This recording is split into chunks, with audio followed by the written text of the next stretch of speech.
በእርግዝና መከላከያ ዙሪያ የኛ የወንዶች ተራ ሳይደርስ አይቀርም። ለወንዶች የእርግዝና መከላከያ አማራጮች በሚቀባ በሚዋጥ እንዲሁም ደግሞ በመርፌ የሚሰጡ እየመጡ እንደሆነ ታውቃላችሁ።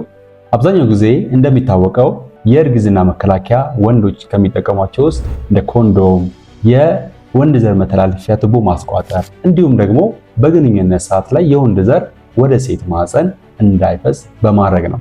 ነገር ግን አሁን ፕሮሚሲንግ የሆኑ ጥናቶች እየታዩ ነው። ይህም ወደፊት ወንዶች በሚዋጥ እንክብል፣ በመርፌ በሚሰጥ መከላከያ እንዲሁም ደግሞ በሚቀባ የእርግዝና መከላከያዎች እንዲጠቀሙ ወይም በጥናቶች የተረጋገጡ ይገኛሉ።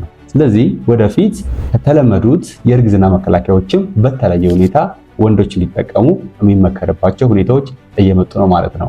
ነገር ግን እነዚህ ጥናቶች አንደኛ ከሴፍቲ አንጻር፣ ሁለተኛ ደግሞ ከመመለስ ወይም ሪቨርሳቢሊቲ አንጻር ጥናቶች ብዙ እየተሰሩ ነው። ነገር ግን ወደፊት ያሉት ነገሮች ግን ፕሮሚሲንግ ወይም ሁኔታዎቹ ጥሩ እንደሆኑ ጥናቶች ያሳያሉ ማለት ነው። ዶክተር ኢሳያስ ነኝ፣ ቬኒት ክሊኒክ የማህፀንና ጽንስ ስፔሻሊቲ ሬዚደንት ሐኪም።